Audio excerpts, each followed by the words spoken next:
Welcome, friends and fellow horse fiends.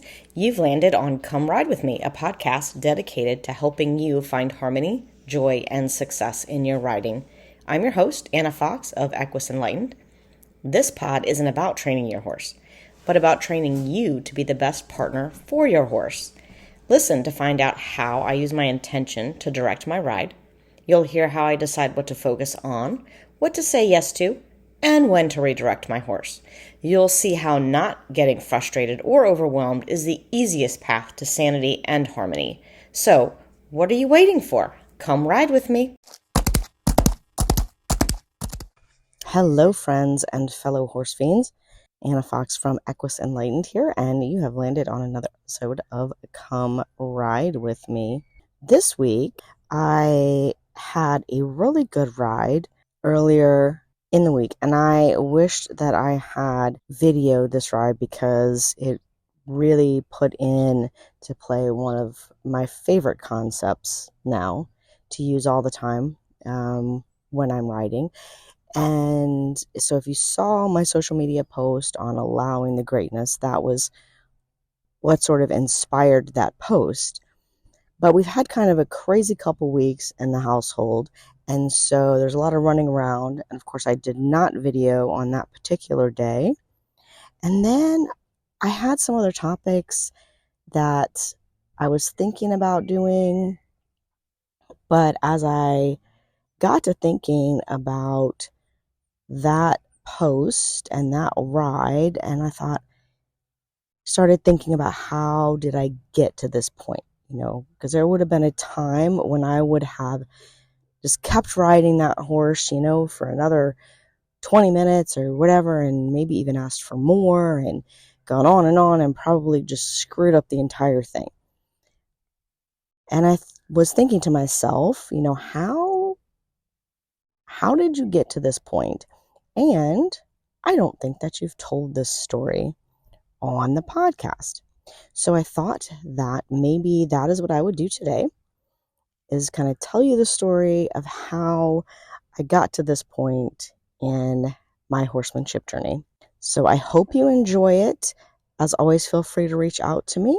All the links and email and all that is in the show notes.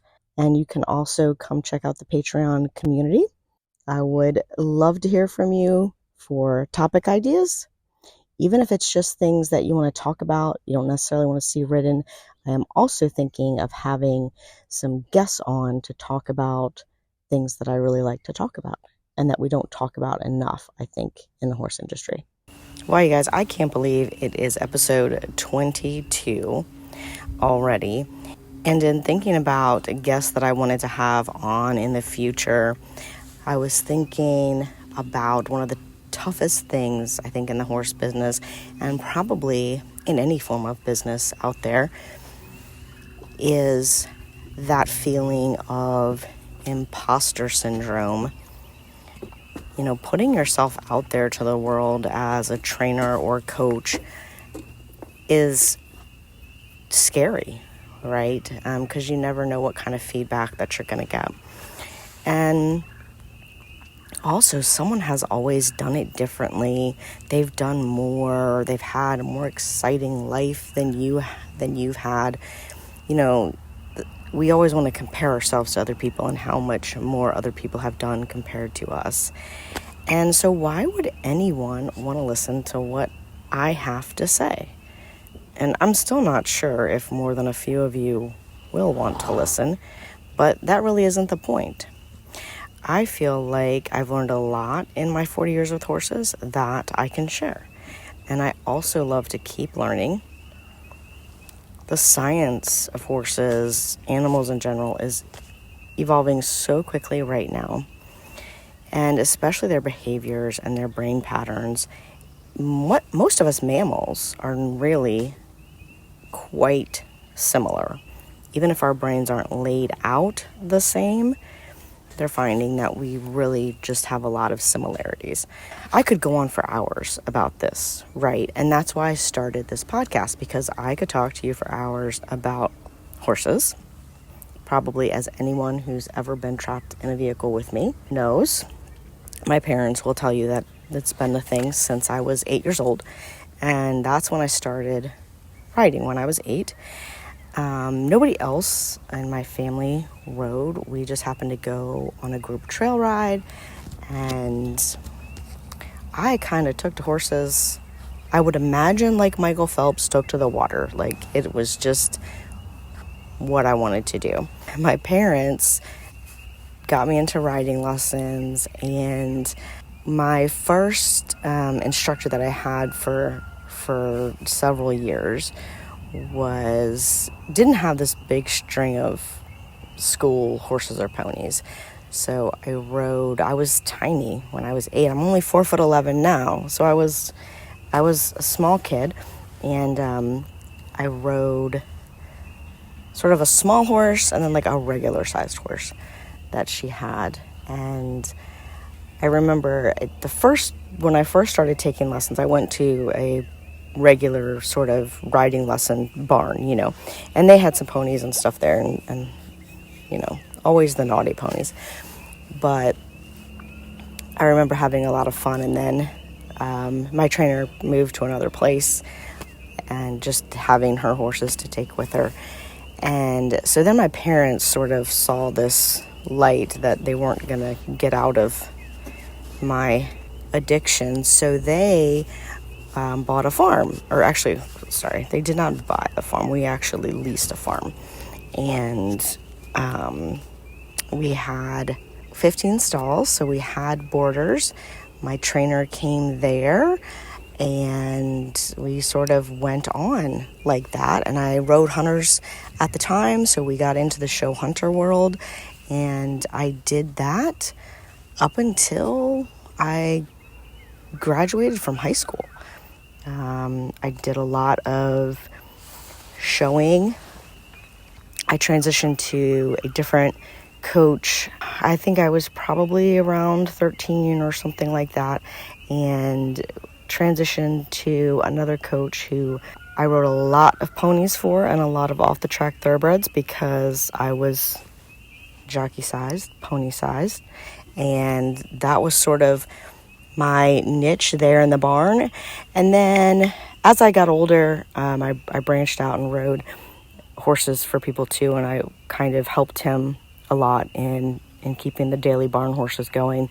And I would leave school in high school. I got out early dismissal, and I would go ride at his farm and do all those things, and then go back to my own place and finish up riding there. I think I was really lucky with my early trainers.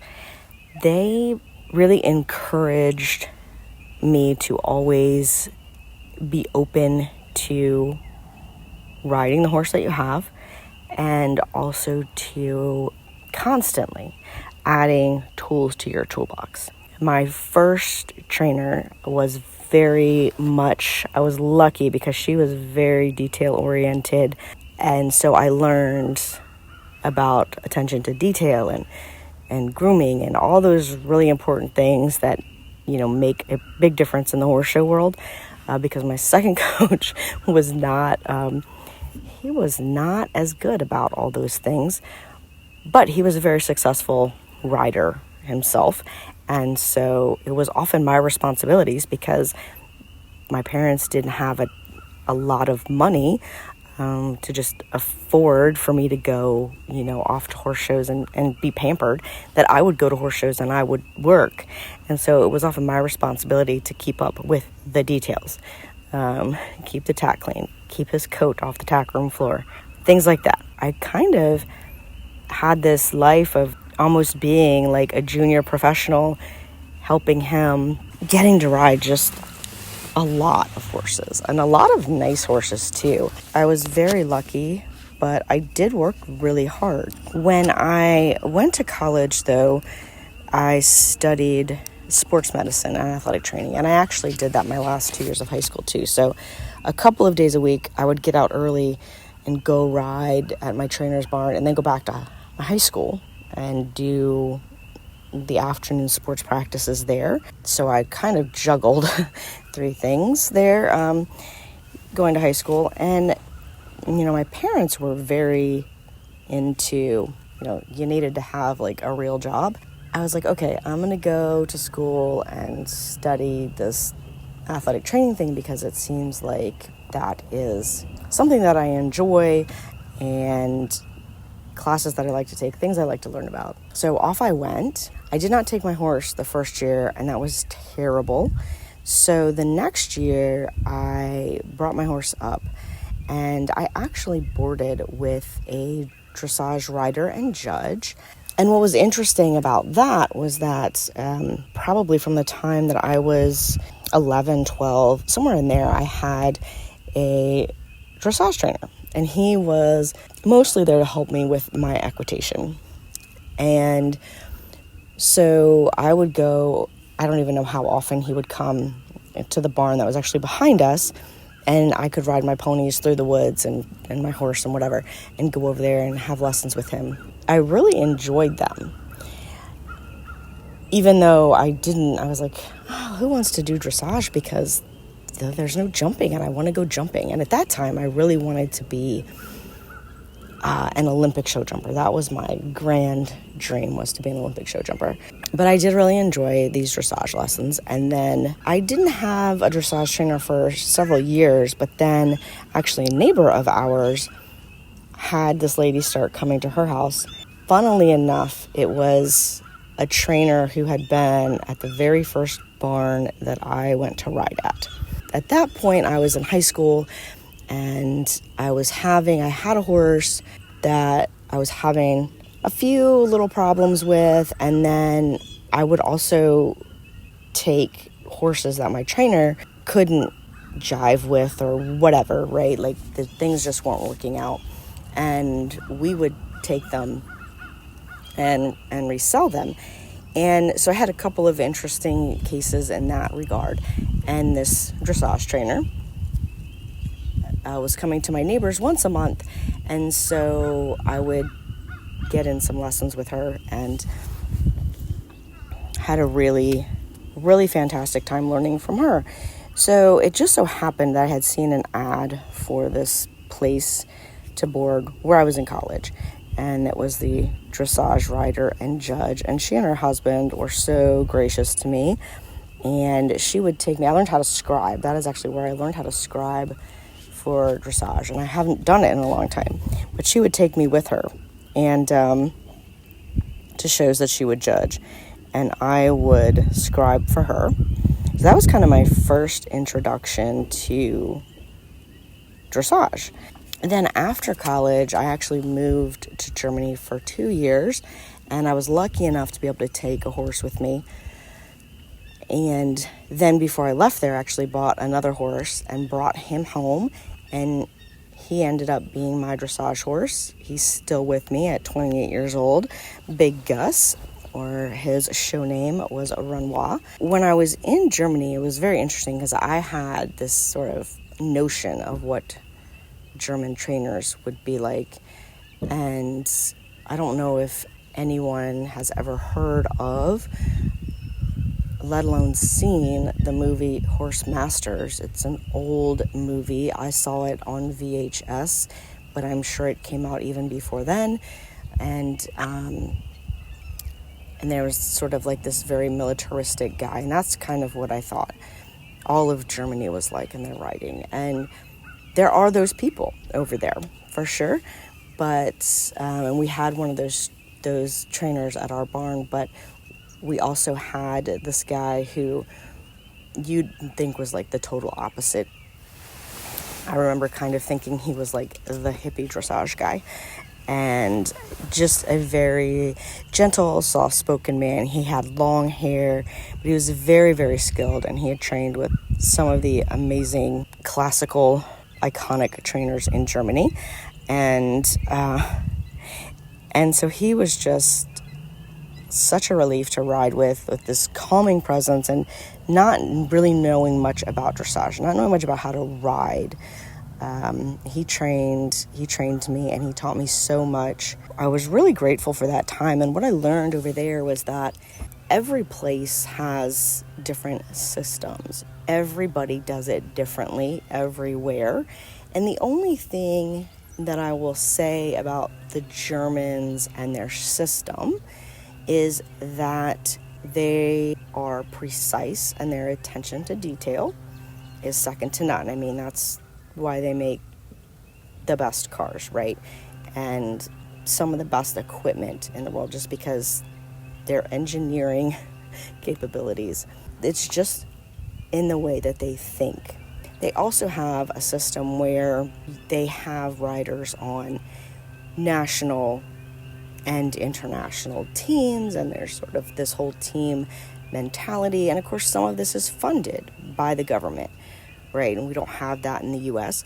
They're very into building upon at least these riders that are in these team processes. For anyone who thinks like they just are better at it, it's just the way that they go about it. If you think, all the Germans are just the best at dressage and there's no changing that, it's just really about the way they approach the system that makes them dominant all of the time. And actually I had a friend over there who was on the national eventing team, and he was looking for another horse to buy at the time, and he came across Gus, and Gus was actually bred by a show jumping breeder, and I don't know why, because his lineage is really heavy on the dressage, but he's from the same line as the horse Rembrandt, who was in the Olympics. He went and looked at him and said, "This is a super nice horse. You need to go see him. He's just not the horse for me because he doesn't have enough blood." And what that meant was he wasn't hot enough. Like, he really liked the more thoroughbred types. And Gus is a thinner boned. He's a Westphalian with some Arabian back in his lineage, and so he's finer boned, lighter than some of the typical German warm bloods, especially back then. He just did not have the fire that my friend wanted for eventing. And I went and looked at him, and he was just a saint of a horse. The guy who showed him was cantering up to jumps and missing, and this is a 4-year-old who had only been under saddle a couple months, and he is cantering him up to a jump and totally missing, and the horse is just taking care of him. And I'm like, no, in my world growing up, hunters and jumpers and those are the horses that you don't pass up, because that's worth its weight in gold. And so I bought this horse, and of course, again, 20 years ago, he was also in the Czech Republic. Gus was in the Czech Republic. He was German bred, but the farm was in Czech. And back then, the exchange rate, that was before the euro, so you just could not pass up the price. And even to import him back to the U.S. was much cheaper than it would have been for me to buy another horse when I came back to the U.S. And I was in need of retiring my older horse. It worked out really well, and I came back with all this knowledge, but I thought, I'm still into this eventing thing. We're going to give it a go. And I worked for an international level event rider as a working student for a year, and I learned just so much from her, and we got Gus going and eventing, and I actually evented him up through training level, and then decided that it was just way too much work to ride this horse around a cross-country course at training level. It was just exhausting to get him to the end within the time, because he's got no sense of urgency ever, not even really for food. I mean, and he's a chow hound, but he still will very rarely even motivate too quickly to come to eat. So Gus does no sense of urgency, and also is a very left-brained thinker, and could not understand why we would want to jump some of these insane obstacles, especially without having a good look at them first. He would always want to look and then jump, which gets a little bit scary when they get bigger. So, but he was such a cool horse. I was learning to do so many other things. At that point, I kind of started getting into natural horsemanship. My dad had gotten really into the Pirelli program, and I used to make fun of him, and my mom and I called it the cult that he would go to. But when I went to a few things with him, I actually ended up making some great friends, and those friends got me into a clinic with Karen Rolfe, and that was not far from my parents' house. And so at this point, I had gone from being a working student at the eventing barn, and I had taken a job actually starting young horses for a sport horse breeder. The daughter of the farm owners competed in show jumping, and I had actually known her growing up. And so I thought, well, this might, make a nice opportunity. And so I was working there, but I was doing things on my own. I was lucky enough to be able to keep Gus with some friends that were close to my house. And so their daughter actually became a working student for me at that time and helped me a lot with Gus and some other horses that I was working with on the side at that point.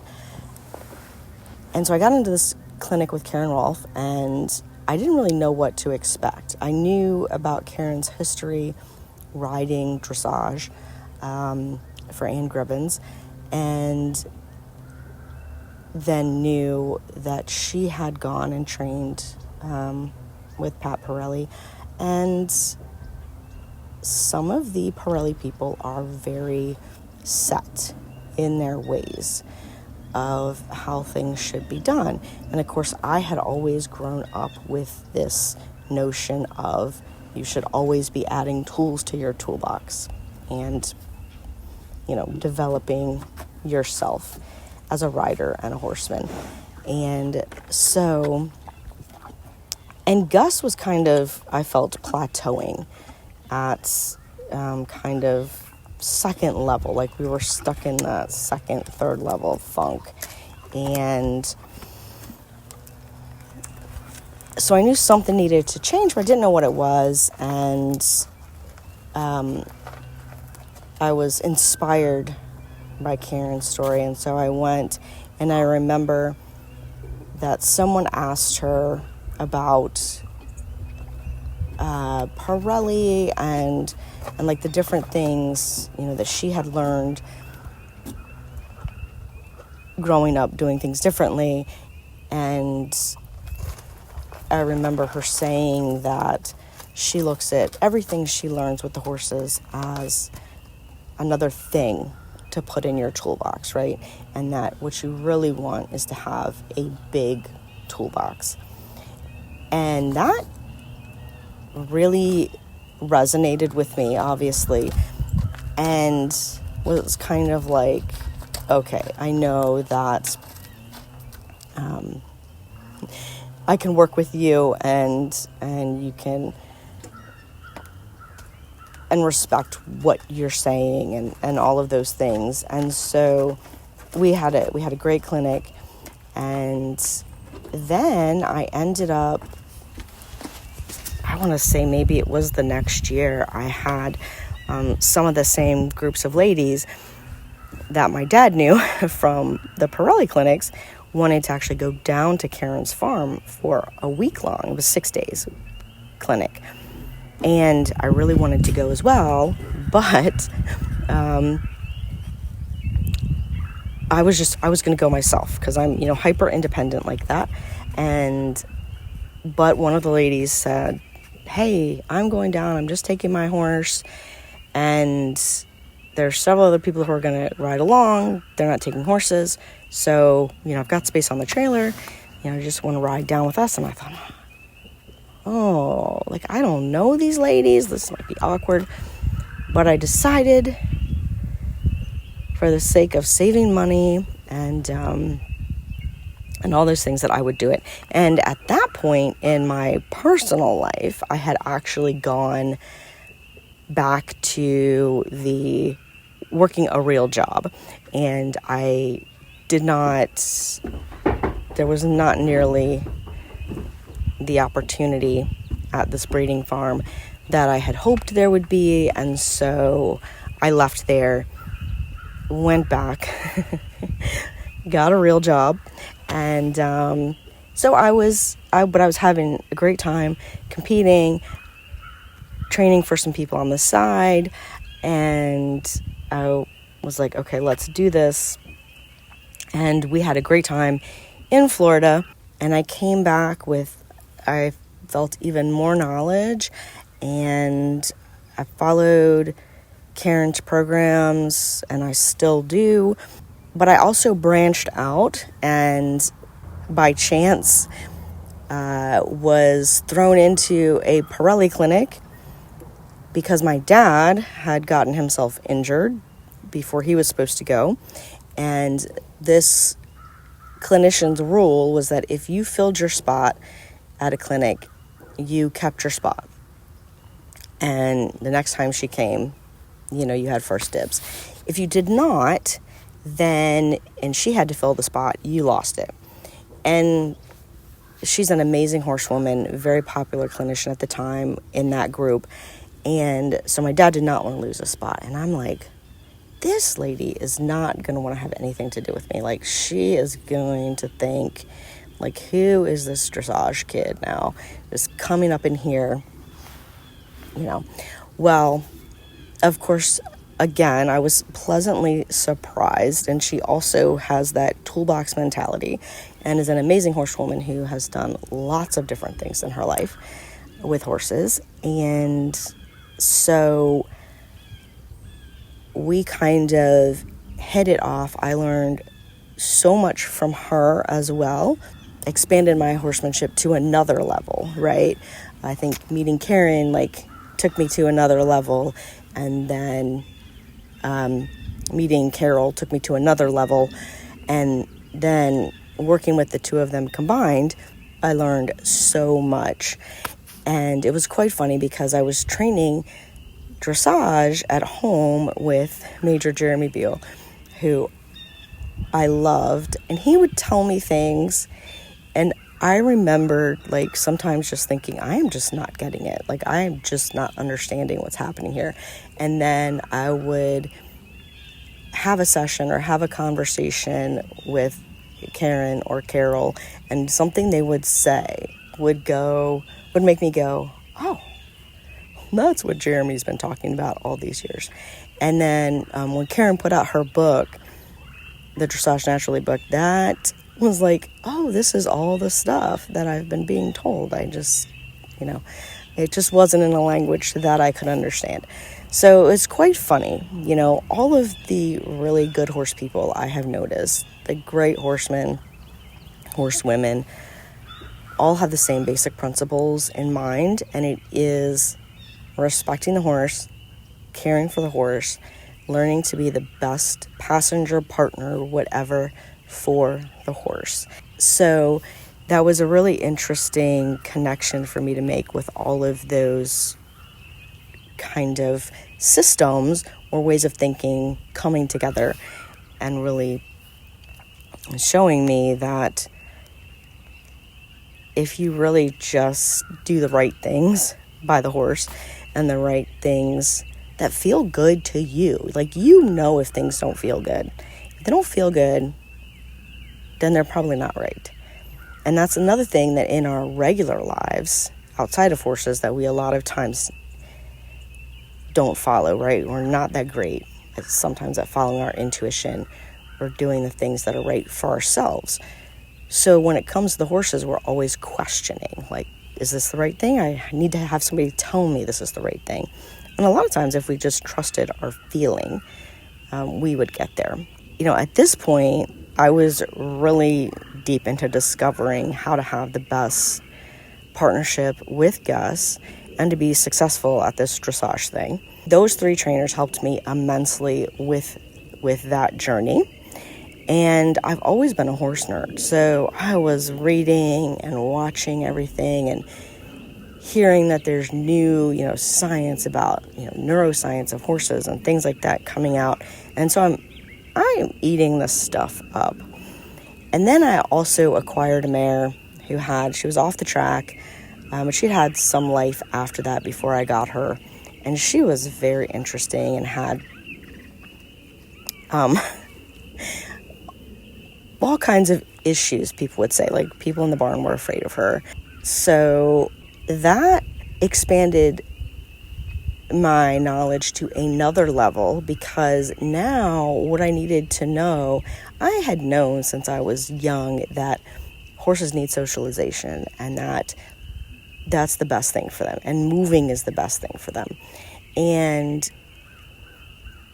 here I'm going to digress and go back to my story of Germany, because that was a really interesting thing to learn how they deal with that in Germany, where the horses don't get nearly as much turnout.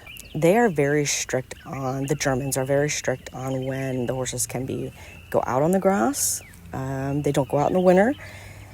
And the grass has got to be like a certain height before they can get turned out in the spring, summer, and how long they can be out there. They're very meticulous about all of that. So they also are very meticulous about managing the horses' movement and their socialization, which I thought was very interesting, and it's very different from how we do it in the States. So that was something that I realized, that this mare just had never learned how to socialize with horses, for sure, but even with people. If you know anything about how thoroughbreds are kept, a lot of times they're like kept in a stall with the hay bag hung outside the stall. They have to come outside of the stall to eat their hay. And if you've ever seen horses that are pretty unhappy and they just don't like the barn situation, they're usually hiding in the back of the stall. Well, as a thoroughbred, if that's the way you want to be, you don't have that. You don't have that unless you want to starve. You don't have that luxury, I guess. And so this mare, she was one of these. Her teeth were going, her legs were flailing, feeding time. She was like the Tasmanian devil in the stall. She didn't know if she wanted to be out or in or whatever, and you couldn't put her out with other horses. And so I really had to expand my knowledge on how do you teach a horse that's never been socialized and was like 10 years old at this point to socialize and be happy, healthy in a herd. And we got there. We did. But it was a whole nother layer to my journey. So I think, what my imposter syndrome wants to get across is that I have had a lot of experiences. I've seen horses in a lot of different situations. I don't judge people for where they are in their horsemanship journey. I was granted that grace by a lot of people who I respected and had a lot of knowledge. So I'm not going to dishonor them by treating other people differently than they treated me. And this is why a lot of what I do is working with people who have had their horses in training barns for a long time and want to have their horses at home, or they have horses in the training barn situation that are just not healthy, and they're trying to figure out, how can I make this horse healthy again?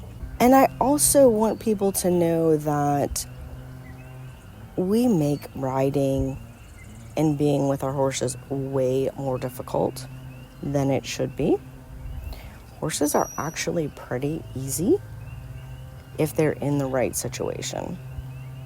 They manage themselves really well when they have the right tools. But a lot of times we are breeding horses at such a rate and having to keep them in such a way that isn't allowing them to have these healthy environments. And then we have problems that we need to manage. But if we can learn to let our horses have the best possible environment that we can muster up, because, we all can't afford to allow our horses to run, free on the plains with unlimited acreage. That's just not realistic. So we have to do the best by our horses. We have to do the best for our horses with the resources that we have. Allow people to be where they are in their horse journey. And remember when you might have been in a place where you weren't terribly comfortable.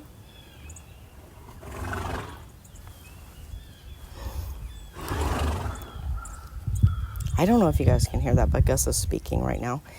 Allow people the grace to be where they are. And I am always here for help and guidance or just entertainment. And speaking of seeing horses in all different states and all different types of places and training levels and whatnot, I should also say that I have also seen the same in humans, because when I went back so many years ago to having a real job, that real job was working as a 911 telecommunicator. And so I have worked in public safety doing that for the last, not quite 20 years, I think 18, maybe 16 to 18 years. That has given me a whole another layer of understanding of people and how people react to emotional situations, or how people can react emotional to situations that shouldn't really be emotional. It's just a whole nother layer of something that I've learned in my life that is really helping me with the horsemanship journey. And so I just wanted to add that so you'd have a little background on my personal experiences too as I continue through this horsemanship journey. And right now I am, of course, doing this podcast, and I'm also doing another podcast for 911 dispatchers that's really geared towards understanding what they go through as employees and combating things like burnout, compassion fatigue, and helping them with on-the-job stressors and traumatic events. So that's what I'm doing right now. I love to help people with their horses. I love to help people. So until next time, guys, happy riding. Thanks for listening to this week's episode of Come Ride With Me. My goal is to demonstrate to riders that we don't have to do something every second of a ride. We don't have to do things a certain way or at a certain time. Just staying present with your horse and gathering non-judgmental information about how they are going is way more beneficial than overthinking and overworking. If you'd like to learn more about what I do at Equus Enlightened, you can find me at equisenlightened.net or on patreon.com/equisenlightened. You can also find me on social media as Equus Enlightened. I will put all the links in the show notes. And until next time, happy riding. Oh, before you go, please remember to rate, review, and share this pod so others can find it. I would love constructive criticism, but like my mom used to say, if you don't have anything really nice to say, there's no need to say it. Just ride on, my friends. Have a great week.